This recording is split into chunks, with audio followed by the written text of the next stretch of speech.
Aspirant sa pagka-gobernador sa Guimaras, Sekretarya Sinica Duapa ka PCG personnel dakop sa entrapment operation sa kaso nga estafa. Ini ang gintutukan ni Kim Salinas.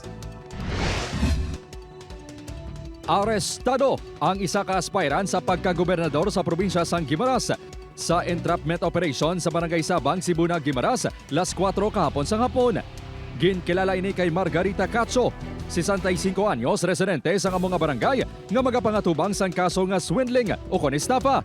Upod sini nga nadakpan ang iya sekretaryo nga si Cayetano Leal, 48 anyos, kag residente sang barangay Misi, Lambunaw, Iloilo. Nag-ugat ang kaso sa reklamo nga nabaton sa kapulisan kung sarin ginpromisahan ni Cacho ang tagreklamo nga makuha sini ang proyekto para sa Private Motor Vehicle Inspection Center kag Emission Testing Center sa Department of Transportation.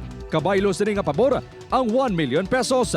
Suno sa kapulisan, nakapadala sang inisyal nga 400,000 pesos ang tagreklamo sang Setyembre 2024. Promising yung would-be contractors o kaya yung mga tao na naging pag-deal sa gobyerno at she's promising na kaya niyang pampaproban yung mga kontrata. Kasunod sang entrapment operation, may nabaton na ang kapulisan nga mareklamo nga may iban pa nga na biktima si Cacho nga nagapakilala nga may koneksyon sa gobyerno.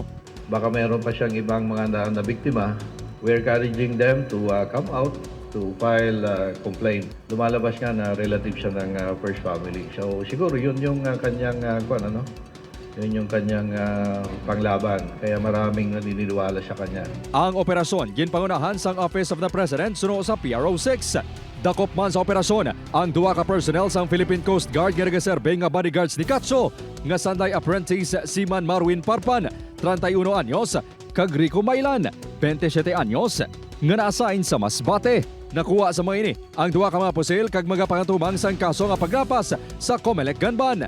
Na-recover sa mga arestado ang 400,000 pesos nga budol money. Sunod sa CIDG-6, may na-monitor man sila nga iban nga PCG personnel nga nagaserbe bodyguard ni Cacho. Sa mga security po niya, mayroon pa po. Mayroon, pero hindi na namin. Yung actual lang po ang nauli namin. Wala na makuhaan sang pahayag ang mga arestado tungod preso ang mga ini sa Sibunag Municipal Police Station.